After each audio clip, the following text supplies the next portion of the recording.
ओम शांति।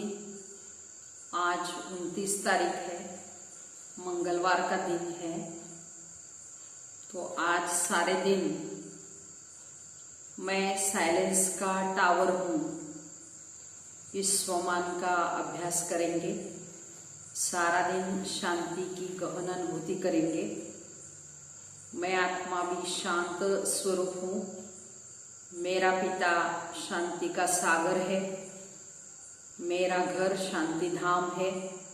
ऐसे सारा दिन शांति की स्मृति में रहते शांति की शक्ति से भरपूर बनेंगे।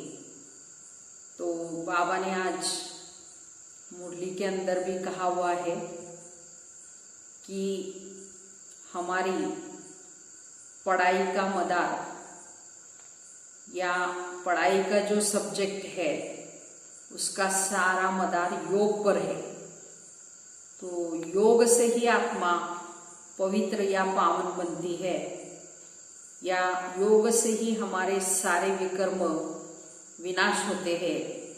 इसलिए कहते हैं, और पढ़ाई वैसे भी सहज सब्जेक्ट है, लेकिन योग की सब्जेक्ट डिफिकल्ट है। लेकिन सारा टाइम निरंतर बाप की याद में रहते हुए अपने को आत्मा समझ बाप को याद कर अपने विकर्मों का विनाश करना है। तो आज का प्यारे बाबा का महावाक्य है। बाबा कहते, मीठे बच्चे, तुम्हारी पढ़ाई का सारा मदार योग पर है। योग से ही आत्मा पवित्र बनती है और विकर्म विनाश होते हैं। प्रश्न है, कई बच्चे बाप का बनकर फिर हाथ छोड़ देते हैं, कारण क्या होता है?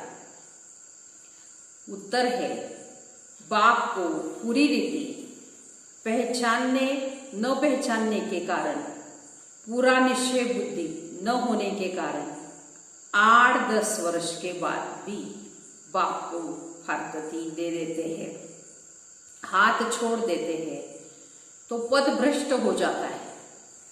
क्रिमिनल आय होने से माया की ग्रहचारी बैठ जाती है, अवस्था नीचे ऊपर रहती है, तो पढ़ाई छूट जाती है।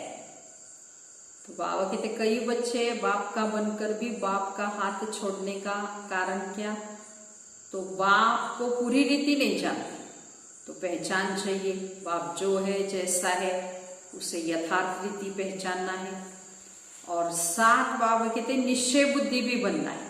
गायन भी है, निश्चय बुद्धि विजयंती। और खास बात बाबा ने कही है कि यह आंखें बहुत क्रिमिनल है, या वहाँ कहते विकारी दृष्टि से देखते हैं, तो वह अवस्था नहीं बनती, वो अवस्था नहीं रहती। इसलिए पवित्र भी बनना है, तो अवस्था कहते नीचे ऊपर नहीं होगी, और पढ़ाई को भी सहज ज्ञान करेंगे। ओम शांति। रूहानी बच्चों प्रति रूहानी बाप समझा रहे हैं। अभी समझते हो कि हम सब रूहानी बेहद बाप के बच्चे हैं। इनको बाप दादा कहा जाता है। जैसे तुम रूहानी बच्चे, वैसे ये ब्रह्मा भी रूहानी बच्चा है शिव बाबा का। शिव बाबा को रथ तो जरूर चाहिए ना, इसलिए जैसे तुम आत्माओं को ऑर्गन्स मिले हुए कर्म करने के लिए, वैसे शिव बाबा का भी रथ है। ये कर्म क्षेत्र है जहाँ कर्म करना होता है। वह है घर जहाँ आत्माएं रहती है, परम धाम। आत्मा ने जाना है हमारा घर शांति धाम है, वहाँ ये खेल नहीं होता। बत्तियां आदि कुछ नहीं होती, वहाँ सिर्फ आत्माएं रहती है और साइलेंस में रहती है। यहाँ आती है पार्ट बजाने, तो तुम्हारी बुद्धि में है कि ये बेहद का ड्रामा है। जो एक्टर्स हैं उनकी एक्ट शुरू से लेकर अंत तक तो तुम बच्चे नंबरवार पुरुषार्थ अनुसार जानते हो। एक्ट है बाबा कहते हैं, यहाँ कोई साधु संत आदि नहीं समझाते। यहाँ हम बच्चे बेहद बाप के पास बैठे हैं, तो हम अब हमको वापिस जाना है, पवित्र तो जरूर बनना है आत्मा को। तो ऐसे नहीं कि शरीर भी यहाँ पवित्र बन, नहीं, आत्मा पवित्र बनती है।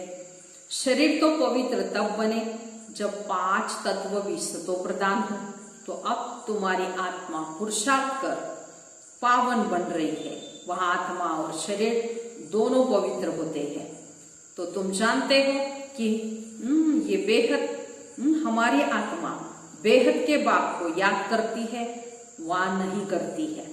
तो ये तो हर एक अपने से अपने को पूछना है, हर एक को। पढ़ाई का सारा मदार है योग पर। बाबा कहते पढ़ाई तो सहज है, समझ गए कि ये चक्र कैसे फिरता है, लेकिन मुख्य है याद की यात्रा। तो अगर वहां कहते हैं अंदर ये गुप्त है, देखने में थोड़ी आती है याद की यात्रा। तो बाबा नहीं कह सकते कि ये बहुत याद करते हैं, वह कम। हाँ, ज्ञान के लिए बता सकते ये ज्ञान में बहुत तीखा है, याद का तो कुछ देखने में नहीं आता है। तो ज्ञान मुख से बोला जाता है ना, तो याद तो है अजपाजप। तो जाप अक्षर भक्ति मार्ग का है, जाप माना कोई का नाम जपना। तो यहाँ तो आत्मा को अपने बाप को याद करना है। तो तुम जानते हो हम बेहद के बाप को याद करते करते पवित्र बनते बनते मुक्ति धाम अना शांति धाम अपने घर जाकर पहुंचेंगे। ऐसे नहीं कि ड्रामा से मुक्त हो जाएंगे, नहीं। तो मुक्ति का अर्थ है दुख से मुक्त हो जाएंगे, शांति धाम जाए, फिर सुख धाम में आएंगे। पवित्र जो बनते हैं वो सुख भोगते हैं, अपवित्र मनुष्य गुणों की फिर खिदमत करते हैं। तो पवित्र की महिमा है, इसमें मेहनत है। बाप कहते हैं आंखें भी बड़ा धोखा देती है, गिर पड़ते हैं, फिर नीचे ऊपर तो सबको होना ही पड़ता है। तो ग्रहचारी सबको लगती है, भल बाबा कहते बच्चे भी समझा सकते हैं। फिर भी कहते हैं ना माता गुरु चाहिए। अब माता गुरु का सिस्टम चलता है, आगे पिताओं का था, अभी पहले पहले कलश माताओं को मिलता है। माताएं मेजॉरिटी है, कुमारियां राखी बांधती है पवित्रता के लिए। तो भगवान कहते काम महाशत्रु है, इन पर जीत पहनो, रक्षाबंधन है पवित्रता की निशानी।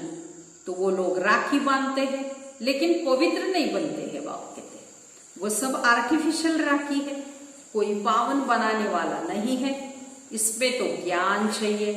अब तुम राखी बांधते हो, अर्थ भी समझते हो, ये प्रतिज्ञाएं भी कराते हो। जैसे सिख लोगों को कंगन निशानी देते हैं, परंतु पवित्र तो वो बनते नहीं। तो पतित को पावन बनाने वाला, सर्व का सदगति दाता, वो देहधारी नहीं है। पानी की गंगा तो इन आंखों से देखने में आती है। तो बाप जो सदगति दाता है उनको इन आंखों से नहीं देखा जाता। आत्मा को कोई भी नहीं देख सकते हैं कि वो क्या चीज है।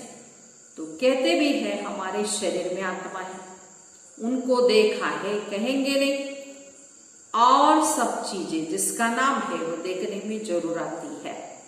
तो आत्मा का ही तो नाम है। तो कहते भी है भ्रुकुटी के बीच में चमकता है अजब सितारा, परंतु देखने में नहीं आता। तो परमात्मा को भी याद करते, देखने में कुछ नहीं आएगा। लक्ष्मी नारायण को देखो, देखा जाता है इन आंखों से। लिंग की फल पूजा करते हैं, परंतु वह भी कोई यथार्थ रीति जानते नहीं है। देखते हुए भी जानते नहीं कि परमात्मा क्या है, ये कोई नहीं जान सकते। आत्मा तो बहुत छोटी बिंदी है, देखने में नहीं आती। न आत्मा को न परमात्मा को देखा जा सकता है। बाबा कहते आत्मा परमात्मा तो बाबा कहते अनुभूति की चीज है, जाना जाता है। तो अब तुम जानते हो कि हमारा बाबा आया हुआ है इसमें, इस तन में। ये शरीर भी अपनी शरीर में भी अपनी आत्मा है। फिर परमात्मा परम पिता परमात्मा कहते हैं मैं इस रथ में विराजमान हूँ, इसलिए बाप दादा कहते हैं। अब दादा को तो इन आंखों से देखते हो, बाप को देख नहीं सकते हो। जानते हो बाबा ज्ञान का सागर है, वो इस शरीर द्वारा हमको ज्ञान सुना रहे हैं। वो ज्ञान का सागर पतित पावन है। निराकार रास्ता कैसे बताए? प्रेरणा से कोई काम नहीं होता। तो भगवान आए हैं ये किसी को भी पता नहीं है। शिव जयंती भी मनाते हैं, तो जरूर यहाँ आता होगा। तो तुम जानते हो अभी वो हमको पढ़ा रहे हैं, बाबा इसमें आकर पढ़ाते हैं। तो बाप को पूरी रीति न पहचानने का कारण, निश्चय बुद्धि न होने के कारण 8-10 वर्ष के बाद भी बाप को फारकती दे देते हैं। माया बिल्कुल अंधा बना देती है। बाप का बनकर फिर बाप को छोड़ देते तो पदभ्रष्ट हो जाता है। अब तुम बच्चों को बाप का परिचय मिला है तो तुमको औरों को भी देना है। ऋषि मुनि आदि सब बाप के लिए नेति नेति कहते गए हैं। आगे तुम भी नहीं जानते थे, तो अब तुम कहेंगे हाँ हम जानते हैं, हम आस्तिक बन गए हैं। सृष्टि का चक्र कैसे फिरता है ये भी तुम जानते हो। सारी दुनिया और तुम खुद इस पढ़ाई के पहले नास्तिक थे, तो अब बाबा ने समझाया है तो तुम कहते हो तुमको परम पिता परमात्मा बाप ने समझाया है, आस्तिक बनाया है। हम रचता और रचना के आदि मध्य अंत को जानते। बाप है रचता, बाप ही संगम पर आकर नई दुनिया की स्थापना करते हैं और पुरानी का विनाश भी कराते हैं। तो पुरानी दुनिया के विनाश के लिए यह महाभारी लड़ाई है, जिसके लिए समझते हैं उस समय कृष्ण था, तो अब तुम समझते हो निराकार बाप था, तो उनको देखा नहीं जाता, तो उनको समझा जाता है। तो कृष्ण का तो चित्र देखा जाता है ना, तो शिव को देख नहीं सकते। कृष्ण तो है सतयुग का प्रिंस, वही फीचर्स फिर हो न सके। कृष्ण भी कब कैसे आया ये कोई नहीं जानते। कृष्ण को कंस की जेल में दिखाते हैं, तो कंस सतयुग में था ना, ये कैसे हो सकता है? कंस असुर को कहा जाता है। इस समय सब आसुरी संप्रदाय है, एक दो को मारते और काटते रहते हैं। दैवी दुनिया थी ये सब भूल गए हैं। ईश्वरीय दैवी दुनिया ईश्वर ने स्थापन की, तो इस समय ईश्वर तुमको लायक बना रहे हैं, है ना, स्वर्ग के लिए। ये भी तुम्हारी बुद्धि में है, नंबरवार पुरुषार्थ अनुसार। तो अब तुम वहां कहते हैं ईश्वरीय परिवार के हो, फिर वहां होंगे दैवी परिवार के। इस समय तुमको लायक बना रहे हैं स्वर्ग के लिए, बाबा देवी देवता बनाते हैं, बाप पढ़ा रहे हैं। तो इस संगम को कोई भी नहीं जानते, कोई भी शास्त्रों में इस पुरुषोत्तम संगम की बातें नहीं है। इनको तो कनिष्ठ तमो प्रदान कहेंगे ये सब बातें, सिवाय तुम ब्राह्मणों के और कोई नहीं समझते।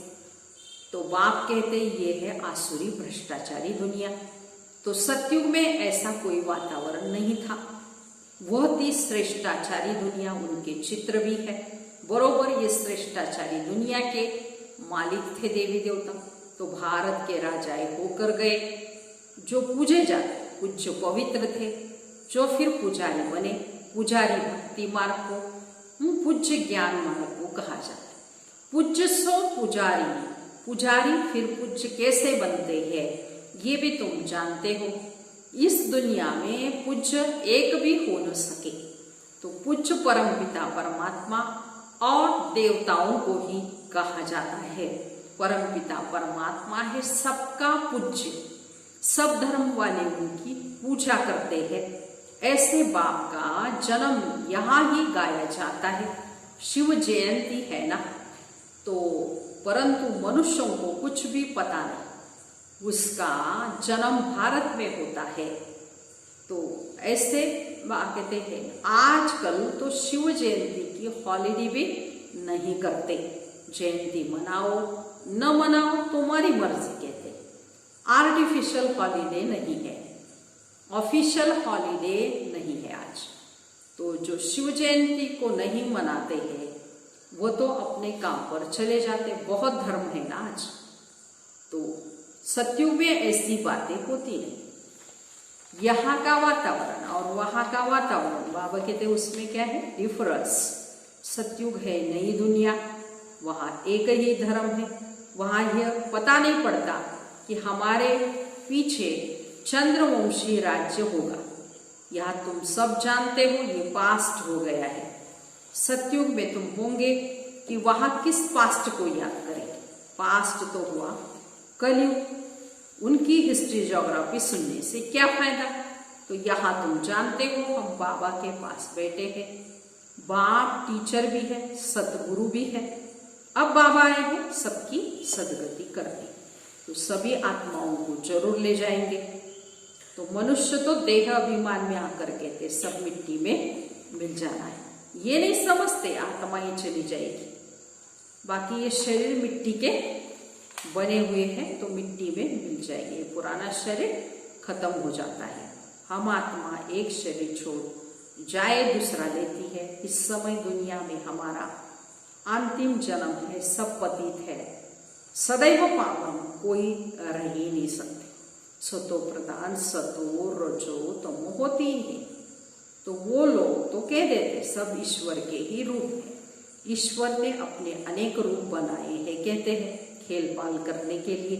हिसाब किताब कुछ भी नहीं जानते, न खेल पाल करने वाले को जानते, तो बाप ही बैठकर वर्ल्ड की हिस्ट्री ज्योग्राफी समझाते हैं। खेल में हर एक का पार्ट अलग अलग है, सबका पोजीशन भी अलग अलग है। जो जैसा पोजीशन वाला है उनकी महिमा होती है। ये सब बातें बाप संगम पर ही हमको समझाते हैं। सतयुग में फिर सतयुग का पार्ट चलेगा, वहां ये बातें नहीं होगी। यहाँ तुमको सृष्टि चक्र का ज्ञान बुद्धि में फिरता रहता है। तुम्हारा नाम ही है स्वदर्शन चक्रधारी। लक्ष्मी नारायण को थोड़ी स्वदर्शन चक्र दिया जाता है, तो ये है ही यहाँ के। तो मूल वतन में सिर्फ आत्माएं रहती है, सूक्ष्म वतन में तो कुछ भी नहीं। मनुष्य, जानवर, पशु, पक्षी आदि सब यहाँ होते हैं। ये कर्म क्षेत्र है, यहाँ हमको पार्ट बजाना है। सतयुग में मोर दिखाते हैं, ऐसे नहीं कि वहां मोर के पंख निकाल कर पहनते हैं, मोर को थोड़ी दुख देंगे ऐसे भाव के। ऐसे भी नहीं कि मोर का घिरा हुआ पंख ताज में लगाएंगे, नहीं, ताज में भी झूठी निशानी दे दी है मोर का पंख। वहां सब खूबसूरत चीजें होती है, एकदम ब्यूटीफुल। गंदी चीज का नाम निशान नहीं, ऐसी कोई चीज नहीं होती जिसको देखकर वहां घृणा आए। तो यहाँ तो घृणा आती है ना, तो वहां जानवरों को भी दुख नहीं होता, इसलिए उसको सतयुग कहते हैं। तो सतयुग फिर कितना फर्स्ट क्लास होगा। नाम ही है स्वर्ग, हेवन, नई दुनिया, पैराडाइज। तो यहाँ तो पुरानी दुनिया में देखो बरसात के कारण मकान गिरते रहते हैं, मनुष्य मर जाते हैं, अर्थक्वेक होगी, सब दब कर मर जाएंगे उसमें भी। तो सतयुग में बहुत थोड़े होंगे, फिर बाद में वृद्धि को पाते रहेंगे धीरे धीरे। पहले सूर्यवंशी होंगे, जब सतयुग कहते हैं नई दुनिया 25% पुरानी होगी तो पीछे चंद्रवंशी होंगे। सतयुग 1250 वर्ष है, वह है 100% नई दुनिया। तो जहां देवी देवता राज्य करते हैं तो तुम्हारे में बहुत इन बातों को भूल जाते हैं। राजधानी तो स्थापन होनी ही है, तो हाथ फेल नहीं होना चाहिए। पुरुषार्थ की बात है। बाबा भी सभी बच्चों से एक समान तदबीर कराते, तदबीर माना पुरुषार्थ कराते। तो तुम अपने लिए विश्व पर स्वर्ग की बादशाही स्थापन करते हो, तो अपने को देखना है हम क्या बनेंगे, क्या बनना है, और ये चेक करना है, और क्या बनेंगे और क्या बन रहे ये देखना है बाप के। अच्छा, मीठे मीठे सिकिलते बच्चों प्रति माता पिता बाप दादा का याद प्यार और गुड मॉर्निंग। रूहानी बाप की रूहानी बच्चों को नमस्ते। हम रूहानी बच्चों की रूहानी माता पिता बाप दादा को याद प्यार गुड मॉर्निंग और नमस्ते।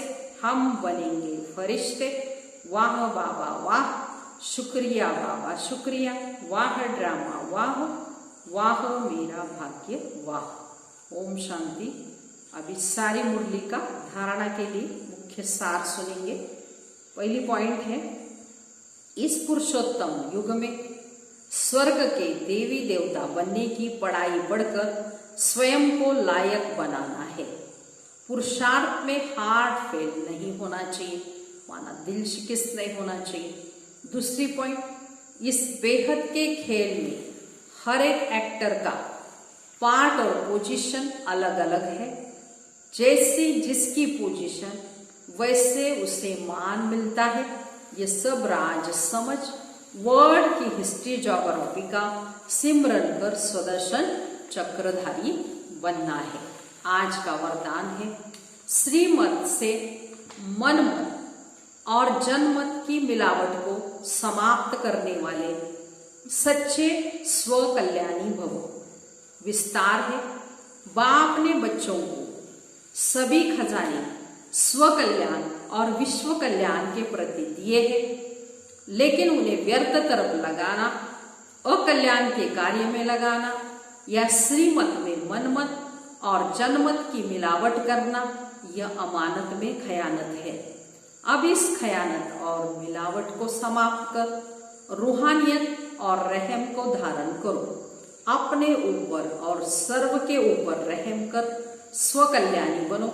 स्व को देखो, बाप को देखो, औरों को नहीं देखो। बाबा ने अंडरलाइन कराया है। तो बाबा ने जो खजाने दिए हैं स्व के प्रति, विश्व कल्याण के प्रति उसको यूज करना है। अकल्याण के कार्य में या व्यर्थ की तरफ वहां कहते नहीं लगाना है। जैसे बाबा ने कहा, श्रीमत में मनमत या जनमत मिलावट नहीं करनी है, अमानत में खयानत नहीं डालनी है। तो ऐसे मिलावट को बाबा कहते समाप्त करो और रूहानियत और रहम को धारण करो। स्व के ऊपर रहम करो, स्व कल्याणकारी बनो। बाबा कहते स्वयं को देखो, बाप को देखो, औरों को नहीं देखो। यह अंडरलाइन कराया बाबा। स्लोगन है, सदा हर्षित वही रह सकते हैं जो कभी भी आकर्षित नहीं होते। तो हमको सदा हर्षित रहना है, सदा खुशी में रहना है, तो कहाँ भी आकर्षित नहीं होना है। एक बाप को ही देखना है, एक बाबा दूसरा न कोई, ये पक्का करना है। अच्छा, ओम शांति।